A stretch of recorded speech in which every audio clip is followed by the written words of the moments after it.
Olá, chegando aí a mais uma segunda aula desse nosso segundo módulo, onde estamos aqui, né, focando em conteúdos que caem em prova de residência para psicólogos, bem como para concursos públicos da área da saúde. Esse é um assunto muito importante, né, que constantemente, né, vem sendo cobrado de várias maneiras em provas e que é muito importante, né, se ter esse conhecimento para assim desenvolver aí uma boa prova, né, e com certeza chegar ao seu objetivo, que é a aprovação. Então, na aula de hoje, vamos aprender sobre os aspectos psicológicos da hospitalização. Espero que você goste de todo o conteúdo aqui explanado. Vamos lá? Inicialmente, é importante tecer, né, algumas considerações sobre esse conteúdo. Primeiro, antes de falar de hospitalização, é preciso falar de quem? Daquele que adoece. E quem é que adoece? O sujeito. Então, é muito importante nesse processo a gente avaliar, né? Na verdade, avaliar não, analisar, né? Direcionar o olhar para os aspectos do sujeito em torno dessa vivência da hospitalização. Isso é muito importante e também é um exercício que a prova vai convocar você a fazer, certo? Então, já no início da aula, eu já trago, né, esse aspecto. Eu poderia muito bem iniciar, na verdade, trazendo os aspectos da hospitalização. Mas não. Antes de falar sobre hospitalização, é importante evidenciar quem? O sujeito, certo? Sempre. Lembrando que estamos aí nesse preparo para uma prova de residência em quê? Em psicologia. A atuação do psicólogo no contexto hospitalar é o quê? Evidenciando o sujeito e a sua subjetividade. Ora, já que tem, né, esse modo de atuação e essa visão, então, mesmo nesses aspectos, né, de hospitalização, adoecimento, enfim, todos esses efeitos, né, que geram aí e que se desenvolvem, né, nessa esfera hospitalar, é importante sempre evidenciar o sujeito. Bom, como é que o sujeito ele se posiciona frente ao adoecer? Frente à hospitalização e seus desdobramentos. Então, é sobre esses aspectos, né, que o psicólogo ele vai direcionar o seu olhar e, principalmente, a sua assistência ao paciente. Bora lá. Muito importante, grava essa informação. Cada paciente vai apresentar uma estratégia de enfrentamento frente ao processo de adoecimento e internação. Ou seja, qual a conclusão que você tira aí? Que cada paciente, independente, igual a aula anterior, né, que eu bati muito nesse aspecto, independente de ter a mesma patologia, independente de estar no mesmo leito, na verdade, no mesmo quarto, né, hospitalar, na mesma unidade, sendo acompanhado pela mesma equipe, ainda assim, cada sujeito vai apresentar a sua estratégia de enfrentamento. Porque a minha história de vida e a forma como eu lidei, né, até o momento com situações difíceis da minha vida é diferente da sua, né? Umas preferem confrontar o problema, outras preferem, não vou me esquivar, não quero entrar em contato com isso. Então, assim, cada sujeito vai desempenhar, né, uma estratégia de enfrentamento frente a essa realidade que gera aí sofrimento, mudança de vida, entre outras repercussões em torno desse adoecimento e hospitalização. E a hospitalização? Agora a gente já viu que é importante evidenciar quem? O sujeito. Então, como é importante evidenciar o sujeito, todo o conteúdo aqui explanado. Faz o exercício de sempre dialogar, resgata o sujeito, certo? Tudo que for aqui explanado. Não, lembra aí do sujeito, coloca ele na cena, certo? Porque é muito importante, porque é esse exercício que você vai ter que fazer na prova. Então, ao estudar esse conteúdo, você também deve já exercitar, né, esse modo de raciocínio, né, de análise sobre esses aspectos. Bora lá. A hospitalização é um processo que acontece onde? No hospital. Uma instituição com regras, normas de funcionamento que devem ser cumpridas pelo doente que passa por um processo de adoecimento e pelo processo de hospitalização. Então, perceba que o sujeito, ao entrar em uma instituição, ao ser hospitalizado, ele entra na instituição hospitalar e essa instituição tem o quê? Regras de funcionamento.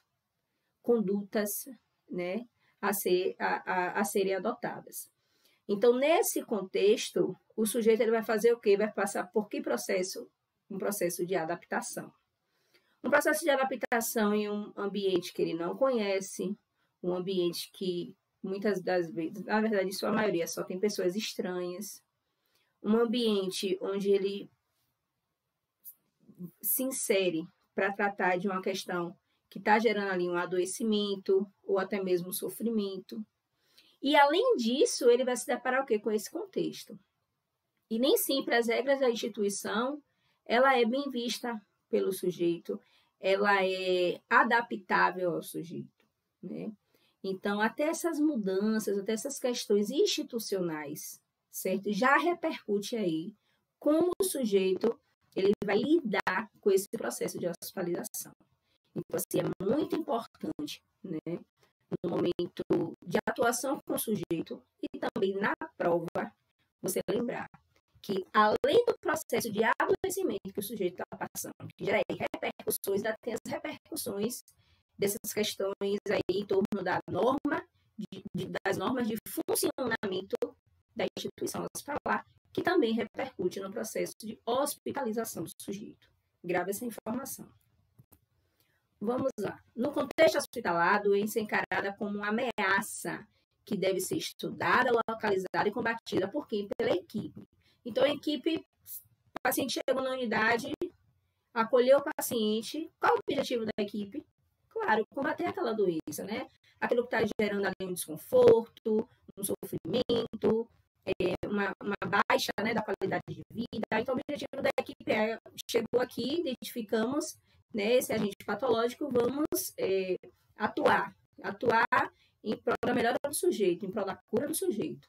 Então, a equipe ela vai se organizar para desempenhar aí a sua atuação frente, né, a esses sintomas que o paciente apresenta, para assim proporcionar a ele uma assistência que vem aí promover uma cura, uma melhora da qualidade de vida, entre outras, entre outros aspectos, né, em torno dessa assistência à saúde. Para isso existe o quê? Uma série de medicamentos e profissionais da saúde, conforme eu acabei de explanar, que atuam aí para o combate desse adoecimento, né, que está aí impactando na continuidade da vida do sujeito e até mesmo na continuidade de suas atividades de vida diária. Porque nem sempre o sujeito que adoece, né, ele está ali em risco iminente de uma morte. Às vezes você está com um adoecimento, né, que gera assim, uma incapacidade, mas que não necessariamente faz com que tenha uma evolução para óbito. Mas só o fato de você já ser internado, você para o quê? Às vezes você para de estudar, você para de trabalhar, você para de desempenhar suas funções, às vezes a esposa é mãe, enfim, é funcionária. Várias são as funções, né, que o sujeito ele desempenha em sua vida. E no processo de hospitalização, o que é que vai acontecer? Vai haver essa interrupção. Então, isso por si só já gera aí, né, várias manifestações emocionais, comportamentais e psíquicas. No entanto, parece que muitas vezes há um enfoque na doença e um esquecimento de quem? Do sujeito. E um esquecimento do significado do adoecer. Mas aqui é mesmo resgatando o sujeito. Lembra que eu falei no início da aula que é muito importante a todo momento, né, com esse conteúdo da hospitalização, resgatar o sujeito? Então, o que é que acontece? Esse é o nosso papel, certo? Enquanto psicólogo. Porque o paciente, ao adentrar aí no ambiente hospitalar, a equipe multiprofissional, muitas das vezes, né? O que é que acontece? A formação desses profissionais foi direcionada para o combate, para focar ali na doença, naquele aspecto que está ocasionando ali um sofrimento, uma patologia, uma baixa qualidade de vida, entre outras repercussões. Então, veja bem, o que é que a psicologia vai fazer? Diferente dessas outras categorias profissionais que focam na doença, que é algo que, desde o primeiro módulo, está sendo explorado, está sendo batido, certo? Porque é importante você lembrar disso. A psicologia ela vai atuar de modo que biopsicossocial. Vai falar, peraí que aqui só não existe doente não, viu? existe também um sujeito, que é importante ouvir, né, dar voz a essa subjetividade, para, assim, favorecer uma assistência completa, né, evidenciando aí os seus desejos, direcionando a atenção aí para seus medos, suas fantasias em torno dessa vivência. Então, é muito importante, diferente das outras categorias profissionais, em sua maioria, que focam na doença, a psicologia vai focar o quê? No sujeito, certo? Então, isso sim, de uma forma indireta, pode ser cobrado na prova, e é muito importante que você tenha isso muito bem definido, né, em mente, até mesmo no momento que você for ou fazer uma encenação, né, porque tem provas de residência, que a segunda fase é um processo de encenação, que no terceiro módulo a gente vai ver bastante.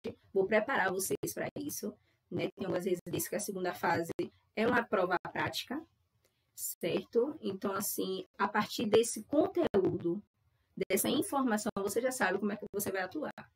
Então, assim, é muito importante verificar nesse processo de hospitalização sobre esse conteúdo a evidência do sujeito, resgatar o sujeito, certo? Porque o que a equipe vai fazer? Vai focar aí no adoecimento. A gente não, a gente vai emergir e dar voz à subjetividade. Esse posicionamento, que foca no adoecimento, ocasiona impactos no processo de internação, visto que o sujeito é o quê? Esquecido e anulado.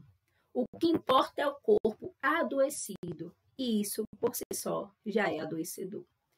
Imagina só, um sujeito que está buscando uma assistência à saúde, porque está verificando que não está legal, que não está conseguindo desempenhar suas atividades de vida diária, que está passando mal, né?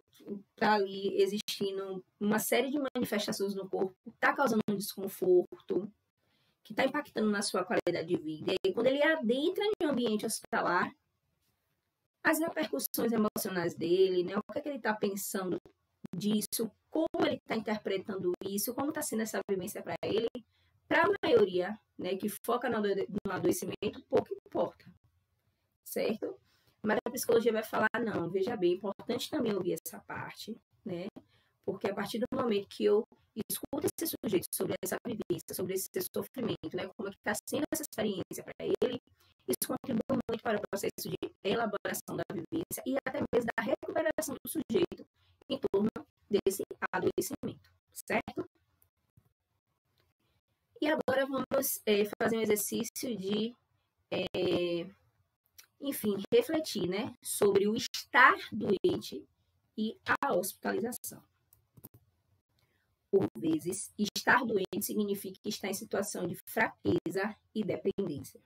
A doença, neste sentido, pode representar sofrimento orgânico e psicológico. Então, por isso que é importante evidenciar o sujeito. Porque perceba que o sofrimento ele não só é de ordem orgânica, né? Em se tratando aí da localização do corpo, aquele local ali que está ocasionando uma dor, né? Uma dor naquele local ali, enfim, um mal-estar naquele órgão, né? Muito pelo contrário, às vezes não. Todas essas repercussões, todas essas respostas comportamentais, frente a esse adoecimento, frente a esse agente patológico que está atuando e causando esses desconfortos, sofrimento psíquico, né? Repercussões psíquicas, e que sim, por isso que o psicólogo ele adentra, né, nesse ambiente hospitalar exatamente para evidenciar para a equipe que, olha só, não é só o sofrimento orgânico que importa, não é só o sofrimento orgânico que gera aí uma emergência, mas o psicológico também, certo? Então, é necessário, sim, olhar para esse indivíduo que está aí com a patologia de um modo amplo, né? Contemplando aí os aspectos sempre biopsicossocial. Importante. Quando hospitalizado, o indivíduo passa a viver em um ambiente novo e estranho. Lembra que eu falei isso no início dessa aula? Cercado de pessoas desconhecidas, tendo que estabelecer novas relações com o ambiente hospitalar e lidar com a doença. Então, assim, é uma mudança muito abrupta. E muitas vezes ninguém imagina que vai ficar doente. Às vezes a pessoa pega de surpresa, né? Você está aqui, está tranquilo, daqui a pouco vai acontecer uma fatalidade.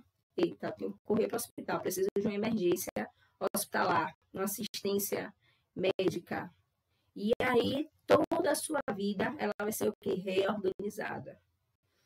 E não só isso, além dessas repercussões, mais uma vez, do adoecimento, tem as repercussões do quê? Da hospitalização. Que ambiente é esse que eu estou? Né? Cadê minha família? Cadê meu lar?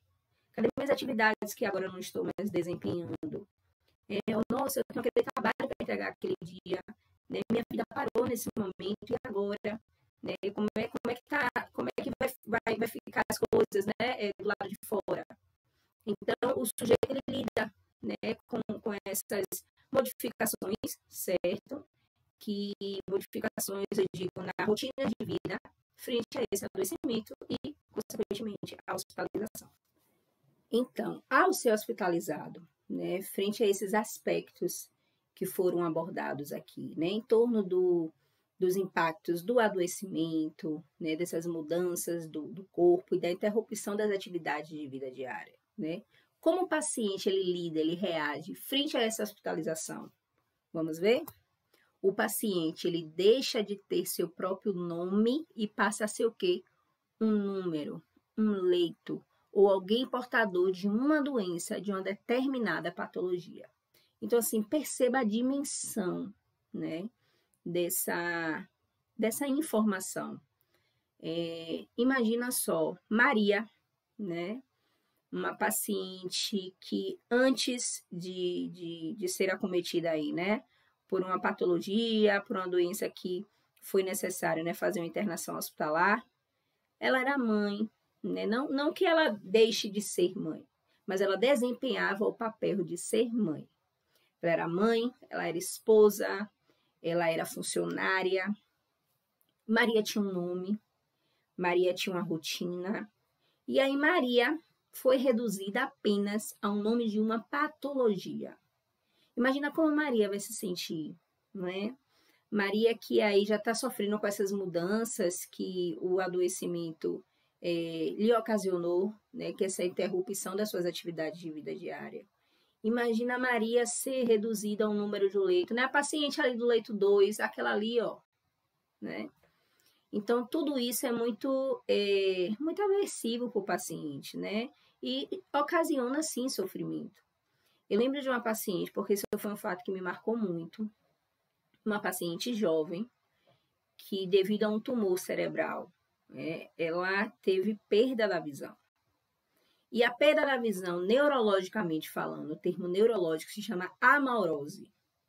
Então, muito provavelmente, o tumor estava comprimindo, né, a área responsável pela visão e estava impactando, né, ela de enxergar. E a paciente era o tempo todo referida, né, pelos profissionais como amaurose. A paciente de amaurose tem que fazer agora a fisioterapia. Aquela paciente de amaurose, né, tem que administrar a medicação. Eu ficava vendo aquilo, nossa, por quê, né? Nomear o sujeito com a patologia. Muito pelo contrário, ela tem um nome, né? Então, assim, é muito importante, nesse momento, pontuar para a equipe, né? Quando a equipe se referir, não, a paciente de amaurose, quem? Joana? Né? Não é esse o nome da paciente. Joana, Maria, que você está falando, Maria que está no leito tal. Ah, certo, entendi. Então, assim, você informa, né, para aquele profissional, a partir dessa sua postura, que olha só, esse paciente tem um nome, né? E essa sua postura, essa sua fala pode ser extremamente psiquiatrogênica. E o que seria psiquiatrogenia? Essa fala, né, psiquiatrogênica, são falas, né, que repercutem aí no sujeito de forma o quê? Negativa. Então, existe aí a iatrogenia, que são práticas assistenciais que ocasionam sofrimento para o sujeito, certo? Então, é uma prática iatrogênica. e que em vez de proporcionar uma terapêutica, uma melhora, gera ao contrário, então isso foi um ato iatrogênico. Existe uma fala também psiquiatrogênica, que é exatamente falas de efeitos que, na verdade, que ocasiona, né, sofrimento para o sujeito, né, que repercute no sujeito de uma forma muito sofrida e difícil de ser elaborada. Então, o paciente, ao entrar no ambiente hospitalar, ao ser hospitalizado, ele vivencia isso. Então, isso sim gera muitas repercussões e sofrimento, né, muitas vezes, para o sujeito.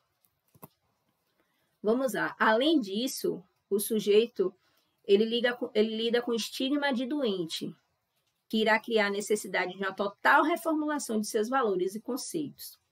Porque até então era saudável, né? Até então eu estava em minha casa desempenhando minhas atividades, né? Que eu costumava desempenhar e do nada apresentei tais sintomas ou aconteceu um acidente e agora eu tenho que lidar também com o estigma de quê? De doente. Então, assim, Maria está doente, né? Então, Maria deixa de ser esposa, mãe, funcionária, outras funções que Maria desempenha, para o quê? Ser estigmatizada de doente. Maria está doente. Maria não pode desempenhar isso, não, que Maria está doente. Então, assim, reduz o sujeito, tira a autonomia do sujeito. E muitas das vezes, não. Muitas das vezes, tudo que o sujeito precisa e necessita é da promoção da autonomia dele de volta. Não é porque o paciente está doente que ele é inválido. Muito pelo contrário. Tratar o sujeito, né, desse modo, não, ele está doente, né? Ele está inválido. Não, ele não pode fazer isso porque ele está doente. Isso também gera sofrimento para o sujeito, porque limita ele a sua patologia, certo? Vamos lá. O paciente também, ao ser hospitalizado, ele deixa de ter significado próprio e passa a significar os diagnósticos sobre a sua patologia, que são esses aspectos, né, essas informações as quais estamos aprendendo aqui, né? Que esse processo é chamado, né, cientificamente de quê? De despersonalização. Então, é um processo que o sujeito, ao entrar no hospital, né, e ser despido aí da sua personalidade, né, deixar de ser convocado pelo seu nome, né, passando a ser estigmatizado de doente, ou reduzido a um número, ou reduzido a uma patologia, ele passa o quê? O paciente deixa de ter o quê? Seu significado próprio. E ele passa o quê? A significar a sua patologia. Então, o sujeito ele passa por um processo de despersonalização e isso gera aí repercussões tanto para o processo de terapêutica, né, da doença e tanto para os aspectos em torno do psicológico do sujeito, né, que gera aí muito sofrimento e que é muito importante o psicólogo nesse momento estar atento, né, a como o sujeito lida ou então manifesta, né, suas reações frente a essas mudanças vivenciadas. Então, né, a gente viu, acabou de ver, né, ao ser hospitalizado, né, como o paciente reage. E agora o ato de ser hospitalizado, certo? Vamos lá. A hospitalização é um acontecimento que necessita de uma adaptação às mudanças. Então, assim, é algo real, é algo que está acontecendo e que, sim, gera aí várias mudanças e que é necessário, né, o sujeito, ele analisar, né, e verificar o que é que eu posso, como eu posso, na verdade, me organizar frente a essas mudanças, o que é possível até aqui, o que não é possível. Imagina uma doença limitante onde o sujeito ele não pode mais desempenhar a sua profissão. Profissão essa, né, que ele estudou, que ele se especializou. Vou dar um exemplo para você. Eu tive um paciente, certo, que ele era advogado, ele sofreu um AVC hemorrágico, e o paciente ficou com afonia. Não sei se vocês sabem, mas afonia é a voz baixa, falar bem baixinho, sussurrando. Além disso, o paciente ele ficou com várias sequelas motoras. Ele ficou restrito ao leito, né? O paciente ele não tinha mais a movimentação da sua mão direita, ele não ficava nem sentado. passou a usar fraldas, depender totalmente do cuidado, tanto da sua família, tanto da equipe. E isso para ele foi vivenciado de um modo muito sofrido, porque no momento que ele teve o AVC, ele estava desempenhando o seu trabalho. E aí ele relatou, né, que ele saindo do trabalho, uma pessoa percebeu que a voz dele estava embolando, ele nem teve essa percepção. Talvez o AVC atingiu aí, né, essa área da percepção. Ele falou, não percebi a mudança da minha voz, mas a pessoa, né, que me conhecia pontuou, doutor, o senhor está bem, né, e assim prestou socorro a ele. E ele falava isso de um modo muito sofrido, eu quero muito voltar a advogar, só que o AVC, ele estragou a minha vida. Até falar que é uma condição, né, que eu preciso para advogar, para atuar, é algo que eu não tenho mais. Olha aqui, eu estou usando fralda, né? Olha aqui minha mão, eu não tenho nem controle da minha mão. Então, assim, aí, frente a essas mudanças, como esse sujeito, né, ele vai se readaptar? Como esse sujeito, ele vai agora se organizar, né, tanto frente a esse processo de mudanças do seu corpo, certo? E frente a esses processos de mudança de suas atividades, né, que ele desempenhava antes. Então, o ato de ser hospitalizado também já convoca o sujeito, né, a perceber quais mudanças, né, ele vai muito provavelmente enfrentar pós-hospitalização e também dentro do processo de hospitalização.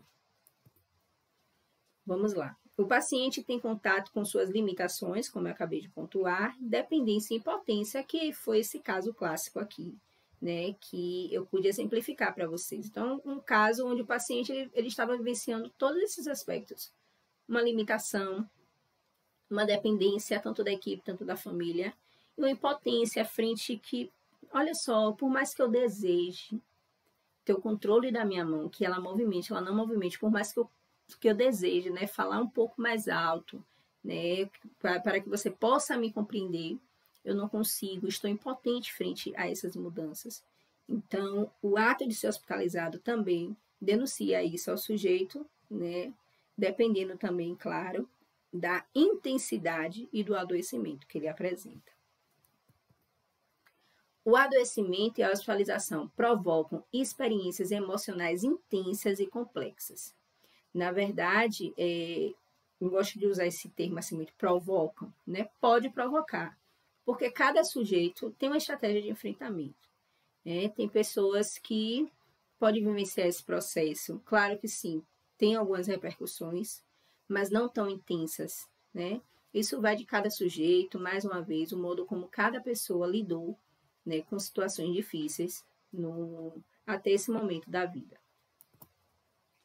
A doença faz surgir um novo contexto, que exige a mobilização de recursos internos para a adaptação necessária à situação imposta pelo adoecer.